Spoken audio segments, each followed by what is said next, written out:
Hi, my name is Aiden, and today I'll be showing you how to protect your computer from viruses. Now, although viruses seem like the sort of thing where whatever you do, you're going to get some sort of hack on your computer and all your credit card information will be gone, but that's not really the case. If you follow a few simple guidelines, you should be good to go. I mean, really, what's the worst I could have? Dead. Let's get started.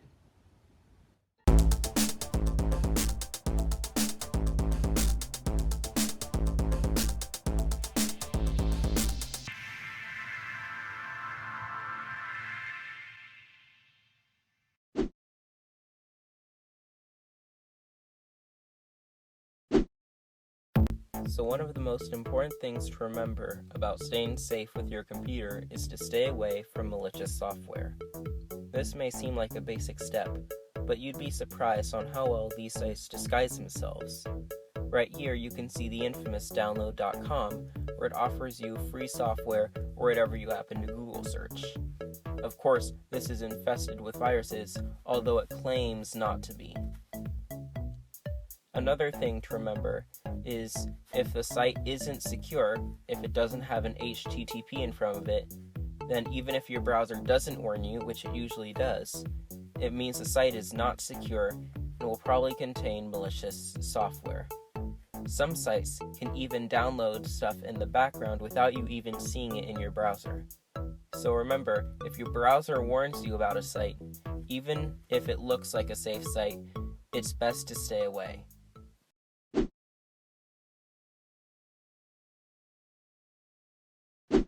So one of the most important things you can do when trying to protect your computer is to watch out for malicious emails.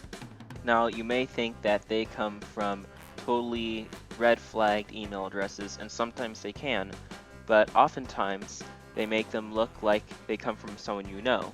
Like this email, it looks like it comes from me, and it doesn't look suspicious at all, obviously. It says totally not suspicious. But it could still contain malicious software. So don't even open it, don't read it, delete it.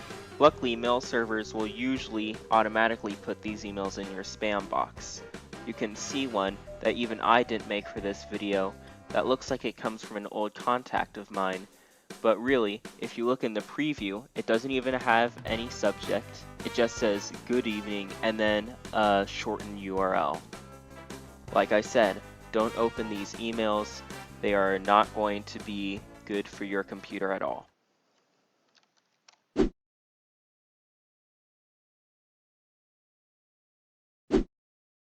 So now we'll take a look at some of the programs that can potentially harm your computer. The two that I created for this video are high-level hack and a low-level hack. The low-level hack is what we'll look at first. The low-level hack is simply called free download and claims to download Call of Duty for free onto your computer.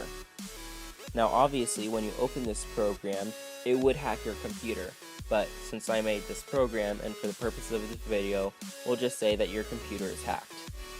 Now, what these low-level hacks can do is they can read files and send them to the creator. However, this does not include anything in your BIOS or registry. We'll get into that in a bit. So next we have a high-level hack for our computer. This high-level hack is signaled by Windows showing us that the publisher is unknown and that we should beware before continuing.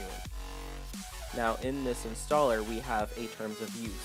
This is a generic one, but if you scroll to the bottom you can see a statement that says that they will hack you.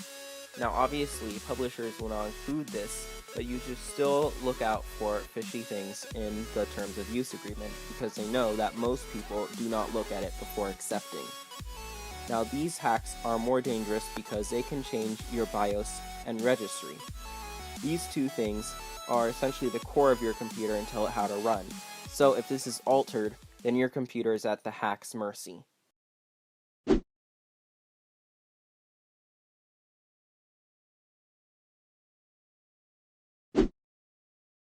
Before we continue with this demonstration, please keep in mind that I will be using a Windows-based platform because Apple computers usually have security built into them, and Linux users need to reconsider their life choices if they use it as a primary operating system.